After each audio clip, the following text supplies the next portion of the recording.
Bonjour à tous, j'espère que vous portez très bien, que vous êtes en excellente santé et dans cette vidéo je voudrais partager avec vous une leçon de marketing apprise par un marchand de tapis indien lorsque j'ai effectué un voyage en Inde il y a quelques années. Alors cette leçon, eh bien, elle vaut plus que tous les diplômes d'école de commerce, vous allez savoir pourquoi, donc restez bien jusqu'au bout de la vidéo car en fait les principes que j'ai appris auprès de ce marchand de tapis eh bien, sont valables dans toutes les sphères du business, dans la vente en ligne, dans la vente de services. Et en fait, les Indiens, il faut savoir que ce sont des gens aussi très très forts en commerce et en business. À titre d'exemple, eh bien, vous prenez les États-Unis, et là-bas aux États-Unis, il y a des statistiques de revenus par communauté. Eh bien, la communauté indienne est au sommet des revenus. Par rapport aux autres communautés, ils gagnent beaucoup plus d'argent. C'est que tout simplement, ils maîtrisent les fondamentaux de la vente. Et, vous n'avez pas besoin d'apprendre ça en fait dans les universités. Si vous apprenez auprès des Indiens, moi je vous conseille par exemple, si vous commencez à vendre des services, d'ailleurs c'est quelque chose que je dois faire aussi, c'est de partir en Inde, par exemple, pendant 3 mois, d'aller en stage dans une entreprise, une PME familiale qui vend des tapis à Mumbai, à New Delhi, à Calcutta, à Chennai, je sais pas où. Et là, croyez-moi, après 3 mois, eh bien, on apprendra plus que tous les gourous qui existent, tous les meilleurs gourous qui existent, tous les meilleurs cours d'université qui existent. Alors, c'est parti, donc parlons de ma propre expérience et ça va vous inspirer, vous allez voir. Alors, il y a quelques années, comme je vous ai dit, je suis allé en Inde, donc plus particulièrement dans le Rajasthan. Donc, le Rajasthan, c'est une région semi-désertique du nord du pays. Donc, le Rajasthan, eh bien, c'est le pays des Maharajas, des sultans, des grands palais. Je ne sais pas si vous voyez les palais avec des jardins intérieurs, un peu sur le style du Taj Mahal. Enfin, voyez-vous, c'est très majestueux, c'est vraiment très beau. Donc ça se situe au sud-ouest de New Delhi, la capitale. Et donc je suis allé à Jaipur. Jaipur, c'est la capitale de cette province. Et un jour, eh bien, on a décidé d'organiser un voyage touristique dans la ville. Donc ce que vous pouvez faire en Inde, en fait, quand vous voulez visiter une ville en détail, eh bien, c'est par exemple de louer un tuk-tuk. Donc un tuk-tuk, c'est en fait une moto, une sorte de petite moto entourée d'une carrosserie avec un fauteuil derrière. Et pour 10 euros la journée, eh bien, quelqu'un va vous conduire dans toute la ville, voir tous les monuments. Il sera aussi votre guide, donc c'est vraiment bon marché. Et avec le tuk-tuk, en fait, l'avantage, c'est que vous êtes vraiment au sein de la population, vous êtes dans la rue, vous êtes vraiment dans l'ambiance indienne. Donc c'est quelque chose à essayer hein, si vous allez dans ce pays. Par contre, attention aux âmes sensibles, hein, car ça peut décourager des personnes qui ont peur notamment du chaos, de la foule. Bon, bref. Et en fait, donc ce gars du tuk-tuk, ce guide, nous propose de visiter une fabrique, une usine de tapis. Et je me dis, oui, c'est chouette ça, une usine de tapis, on va voir comment c'est fabriqué, sachant que c'est une tradition locale. Donc voilà, on entre dans l'usine de tapis et on voit, là, il nous montre eh bien, comment il tresse le tapis, quels sont les matériaux utilisés, quels sont les outils utilisés, les ouvriers qui le peignent aussi. Donc ils peignent les tapis vraiment de façon détaillée, avec des peintures naturelles. Donc jusque-là, tout va bien. Donc en fait, je veux dire pourquoi, comment j'étais convaincu d'acheter quelque chose, alors qu'en fait, j'étais juste là pour une visite touristique. Donc j'étais vraiment pas dans une ambiance, enfin, dans une volonté d'achat. Et eux, ils ont réussi à me convaincre. Ils ont réussi et j'ai même pas pu résister. Et c'est vraiment puissant de leur part. Donc voilà, donc bref, on est dans l'usine, voilà, et il y a un gars qui arrive, donc c'est le soi-disant le fils du propriétaire, et il nous dit asseyez-vous, prenez place là, il y a des canapés confortables, et il nous sert un café, et évidemment le café, eh bien ça fait plaisir, ça nous réchauffe le cœur, etc. Et il commence à raconter son histoire. Oui, nous sommes une famille qui vendons depuis 6 générations, on a fourni les plus grands Maharajas, les plus grands sultans de la région, de Jaipur et d'autres villes du Rajasthan. On a aussi fourni eh bien, des gouverneurs anglais. Et là, vous êtes scotché, vous voyez, vous écoutez son histoire avec beaucoup d'attention. Et bien là, c'est le premier principe d'influence que vous pouvez aussi appliquer. Et bien, c'est le storytelling. Et rien qu'avec le storytelling, et bien là, ça vaut plus que tous les mots, tous les arguments de vente. En fait, le storytelling, ça vous embarque littéralement émotionnellement. Et là, eh bien, j'étais embarqué émotionnellement. Et ensuite, après avoir raconté cette histoire, donc il commence à faire venir des employés ou des serviteurs, je sais pas comment dire. En Inde, parfois, la frontière est floue entre employés et serviteurs dans les entreprises.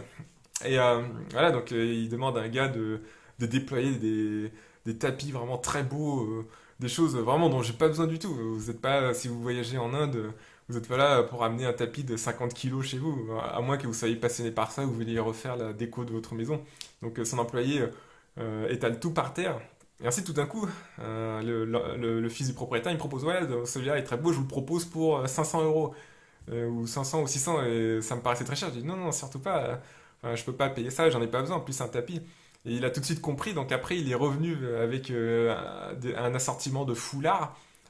Et là, il m'a dit, voilà, celui-ci est très beau, ça ira parfaitement à votre femme, regardez les couleurs, regardez, ce sont les couleurs locales, c'est fait un matériau naturel. Et la femme du Maharaja porte aussi la même chose, plein d'arguments. Et là j'ai accepté de le prendre. En fait, il utilise une technique qui s'appelle l'ancrage. On vous montre d'abord un article très cher. Évidemment, la personne sait très bien qu'il y a peu de chances que vous achetiez. Mais ensuite, elle vous propose dans la foulée un article beaucoup moins cher, mais qui ramène toujours beaucoup de profit pour elle. Parce que vous voyez, le foulard, il me l'a proposé à 40 euros. J'ai acheté alors que 40 euros, bon, je pense qu'il faisait quand même un bon profit avec. Et dans votre tête, eh bien, ça paraîtra beaucoup moins cher, comme il y a cet effet de contraste. Donc il a ancré dans votre tête, hein, comme quoi eh bien, il y avait un premier produit très cher, et le deuxième produit, par rapport à cet encre, eh bien, paraîtra bon marché, et il y a beaucoup plus de chances que vous achetiez. Et c'est pareil, par exemple, dans les magasins de bijoux, quand vous rentrez dans les magasins de bijoux, eh bien, d'abord, on va mettre en première ligne eh bien, les diamants qui coûtent 15 000 euros, 20 000 euros, et ensuite, on va vous montrer l'arrière-boutique, où là, eh bien, vous aurez des petites bagues, des colliers, vous aurez d'autres choses qui coûteront peut-être pas 10, 15 000 euros, mais 2 000 euros, 500 euros, et ça vous paraîtra beaucoup plus bon marché, et vous serez plus enclin à acheter. Donc bref, voilà, donc ça c'est une de mes techniques, l'ancrage. On a eu le storytelling. Et il y a aussi une autre chose dont je ne vous ai pas parlé, enfin je vous ai dit, je vous ai évoqué ça, c'est le café. Et bien le café, en fait, c'est prouvé en marketing que ça met les gens beaucoup plus dans une condition d'achat parce que ça détend et ça crée de la sympathie, voilà, ça crée de la sympathie, la convivialité. Et ça, c'est vraiment très très important. Donc, quels que soient les canaux où vous vendez, par exemple, si vous vendez en personne, person to person en anglais, on dit, donc face à face, eh bien, il faut toujours que vous créiez de la convivialité. C'est pareil, même sur Internet, quand une personne vient sur votre site web, idéalement, eh bien, il faut que votre site soit bien présenté. Il faut que ce soit des bonnes couleurs, il faut que ce soit agréable, il faut que la navigation soit fluide.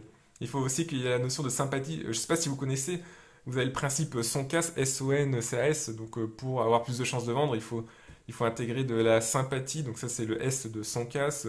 O, jouer sur l'orgueil de la personne. N, nouveauté. C, le confort. A, argent. Et, euh, et donc voilà, vous avez le premier S de sympathie et le dernier S c'est sécurité.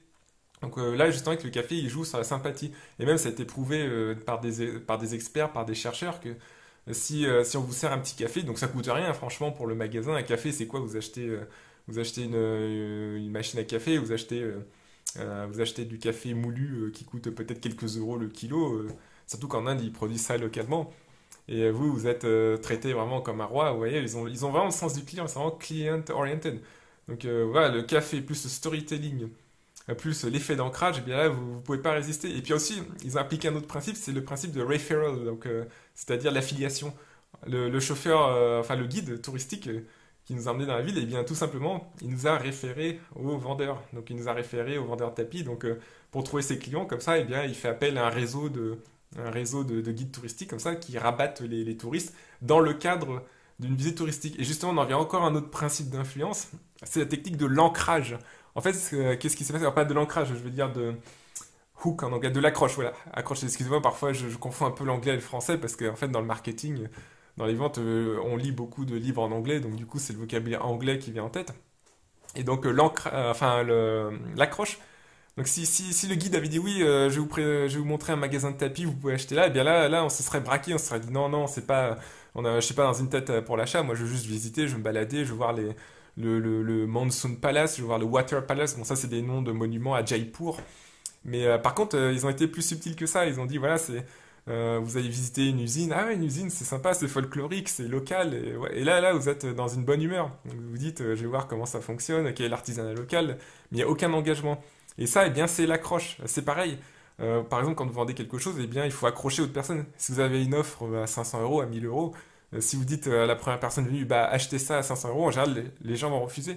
Mais vous accrochez avec une petite vidéo gratuite ou une petite vidéo explicative, vous offrez quelque chose, ou une petite vidéo marrante, je sais pas, ouais.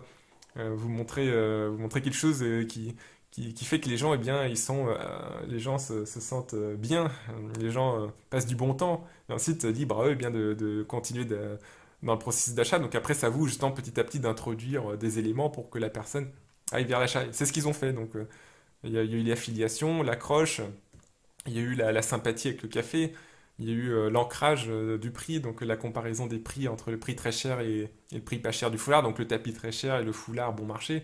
Et aussi, eh bien, il y a eu le storytelling quand il a raconté l'histoire de son entreprise avec les Maharajas, les sultans. Depuis 6 générations, ils vendent des tapis aux plus illustres personnages du Rajasthan et du Royaume-Uni, parce qu'autrefois, en fait, l'Inde était une colonie britannique. Donc voilà, ces principes-là, eh bien, vous pouvez les appliquer dans votre business, notamment dans la vente eBay. Si vous avez regardé cette vidéo, c'est que vous êtes intéressé par la vente. Je vous propose, si vous le souhaitez, eh bien, une formation gratuite sur eBay. Donc le lien est dans la description. Eh bien, vous apprendrez justement un peu à vendre sur eBay. Et puis je vous enverrai des conseils avec des techniques de vente comme ça. Donc je vous enverrai tout ça par email. Vous pourrez appliquer ça sur eBay et réaliser plus de profits, plus de chiffre d'affaires. Donc je vous remercie beaucoup pour votre écoute et je vous souhaite une excellente journée. Merci.